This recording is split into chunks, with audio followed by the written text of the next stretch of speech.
নমস্কাৰ। আজিৰ এই ভিডিঅ'টো জানক তুলা ৰাশিৰ ব্যক্তিসকলৰ বাবে এপ্ৰিলৰ মাহটো কেনেকুৱা যাব।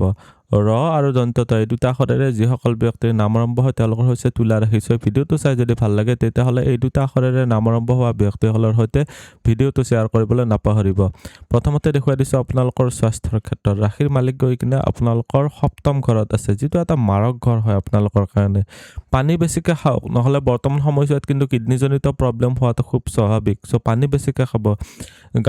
গাৰ ঘাম যাতে ওলায় তাৰ কাৰণে আপোনালোকে অলপ ধ্যান ৰাখিব। ঘাম যিমানে ওলাব সিমানে আপোনালোকৰ কাৰণে ভাল। পানী বেছিকৈ খাওক, কষ্ট কৰক, শাৰীৰিক শ্ৰম কৰক। পেটৰ বিষ কৰিব পাৰে। বৰ্তমান সময়ছোৱাত ফুড এলাৰ্জি আহিব পাৰে। কিছুমান খাদ্যবস্তু যিবিলাক হজম নহয় বা আপোনালোকে পেটৰ কমপ্লেইন কৰে সেইবিলাক বস্তু নাখাব। শনিৰ দৃষ্টি আপোনালোকৰ যিহেতু অষ্টম ঘৰতো আহি আছে, বৰ্তমান সময়ছোৱাত শনিৰ দৃষ্টিৰ কাৰণে আপোনালোকে অলপ এক্সট্ৰা মেহনত কৰিব লাগিব। যাৰ বিশেষকৈ এক্সট্ৰা মেহনত মানে কি, মেইনটেইন কৰোঁতে, সুস্বাস্থ্য মেইনটেইন কৰোঁতে এক্সট্ৰা মেহনত কৰিব লাগিব। অলপ এলাৰ্জিক আপোনালোকৰ এক্টিভিটি দেখা গৈছে। বিশেষকৈ যাৰ পাইলছৰ প্ৰব্লেম আছে বা চাইনাছজনিত প্ৰব্লেম আছে তেওঁলোকে অলপ বেছি সাৱধান হওক। আপোনালোকৰ হজম শক্তিটো বা এনেকুৱা হ'ব যে আপোনালোকৰ এচিডিটি অলপ বেছি দেখা যাব। সময়মতে খাদ্যবস্তু খাই থাকিব, খালী পেটে নাথাকিব। উপাৰ্জন, ধন সঞ্চয়, চৰকাৰী চাকৰি, ব্যৱসায়, এতিয়া দেখুৱাই দিছোঁ আপোনালোকৰ চাকৰি আৰু ব্যৱসায়ৰ ঘৰটো একেলগে কভাৰ কৰিছোঁ।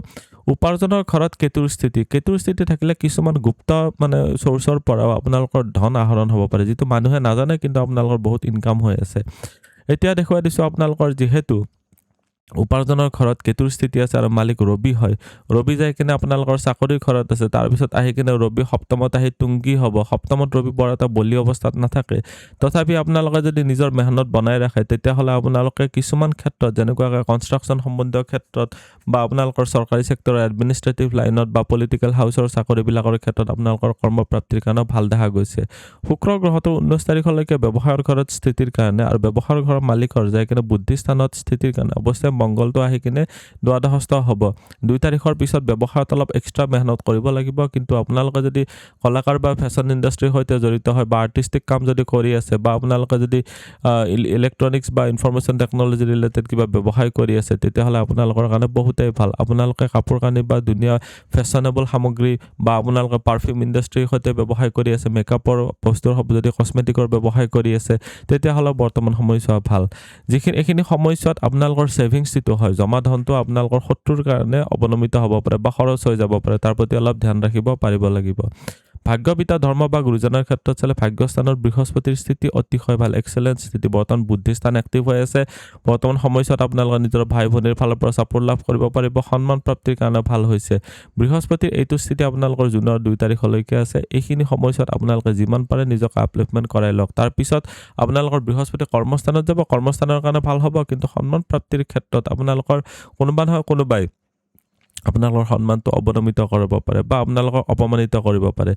আপোনালোকৰ ভাগ্যপিতা ধৰ্মৰ ক্ষেত্ৰত চালে পিতা বা গুৰুজনৰ ফালৰ পৰা বিশেষকৈ ছাপোৰ্ট লাভ কৰিব পাৰিব। শিক্ষাগুৰুৰ পৰা মৰম পাব। এইখিনি সময়ছোৱাত আপোনালোকৰ ধৰ্মিক কৰ্মিক ক্ষেত্ৰতো বহুতেই ভাল ৰিজাল্ট পাব পাৰিব। প্ৰেম প্ৰসংগ বা বৈবাহিক জীৱনৰ ক্ষেত্ৰত চালে যিসকল অবিবাহিত আছে নিজৰ সংগ্ৰাগৰ ওপৰত নিয়ন্ত্ৰণ ৰাখক। কনফিউজন কিছুমান ক্ৰিয়েট হ'ব। কনফিউজনবিলাক আপুনি আঁতৰাই চলিব পাৰিব লাগিব। মংগল গ্ৰহটো এটা ৱাৰ্ম প্লেনেট হয়, গৰম গ্ৰহ হয়।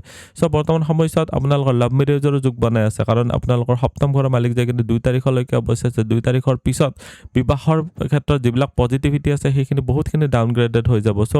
আপোনালোকে 2 এপ্ৰিলৰ আগতে বিবাহৰ কথা যিবিলাক ভাবি আছে কথা বতৰা আগবঢ়াই ঘৰুৱা ডিছকাশ্যন হ'লেও কৰি লওক, তেতিয়া আপোনালোকে নিশ্চয় বেনিফিটেড হ'ব পাৰিব। যিসকল বিবাহিত আছে তেওঁলোকৰ কাৰণে ক'ম যে আপোনালোকৰ শত্ৰুৰ প্ৰৰোচনাত আহি আপোনালোকৰ হাজবেণ্ড বা ৱাইফেও আপোনাৰ প্ৰতি কিছুমান শত্ৰুভাৱাপন্ন নেচাৰ আহিব পাৰে বা শত্ৰুতাপূৰ্ণ বিহেভিয়াৰ আহিব পাৰে। তাৰ প্ৰতি অলপ ধ্যান ৰাখিব। ৰিলেশ্যনশ্বিপবিলাক ভালদৰে মেইনটেইন কৰিব পাৰিব, কাৰণ বুদ্ধিস্থানত বৃহস্পতিৰ দৃষ্টি আছে। বুদ্ধিৰে মেইনটেইন কৰিব পাৰিব। সাধন শিক্ষা আৰু উচ্চ শিক্ষাৰ ক্ষেত্ৰত চালে সাধন শিক্ষাৰ ক্ষেত্ৰত ভাল বুলিয়ে ক'ম।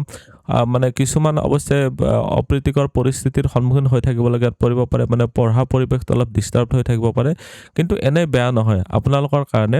বৰ্তমান সময়ছোৱাত যিহেতু মংগল আৰু ৰাহুৰ যুতি আছে আপোনালোকৰ উচ্চ শিক্ষাৰ ঘৰত, মেকানিকেল ইঞ্জিনিয়াৰিং বা ইনফৰমেশ্যন টেকন'লজি, অনাতাঁৰ মাধ্যম, ৱায়াৰলেছ কমিউনিকেশ্যন বা আপোনালোকৰ যদি মেকানিকেল বিভাগত পঢ়ি আছে বা অস্ত্ৰোপচাৰৰ ডক্টৰী পঢ়ি আছে বা আপোনালোকে যদি সফটওয়্যাৰ ইঞ্জিনিয়াৰিং পঢ়ি আছে, ডাক্তৰী লাইনত পঢ়ি আছে, ঔষধ ৰিলেটেড কিবা যদি পঢ়ি আছে, ৰাজনীতি ৰিলেটেড কিবা যদি পঢ়ি আছে, তেতিয়াহ'লে আপোনালোকৰ কাৰণে উচ্চ শিক্ষাৰ ক্ষেত্ৰত ভাল। চ' আজিৰ এই ভিডিঅ'টোত আমি জানিলোঁ তুলা ৰাশিৰ ব্যক্তিসকলৰ বাবে এপ্ৰিলৰ মাহটো কেনেকুৱা যাব। ভিডিঅ'টো চাই কেনেকুৱা লাগিলে কমেণ্টত নিশ্চয় জনাব। আপুনিও যদি আপোনাৰ বিষয়ে জানিব বিচাৰে তেতিয়াহ'লে হোৱাটছএপত কণ্টেক্ট কৰিব পাৰে। ধন্যবাদ। এইটো ভিডিঅ'ত আগবঢ়োৱা জ্ঞানখিনিৰ পৰা যদি আনৰো উপকাৰ হ'ব ভাবে তেনেহ'লে বন্ধুবৰ্গ, আত্মীয় স্বজন আৰু চিনাকি মানুহৰ সৈতে শ্বেয়াৰো কৰিব। আপোনালোকে নেক্সট ভিডিঅ' কিহৰ ওপৰত চাব বিচাৰে কমেণ্টত জনাব। ধন্যবাদ।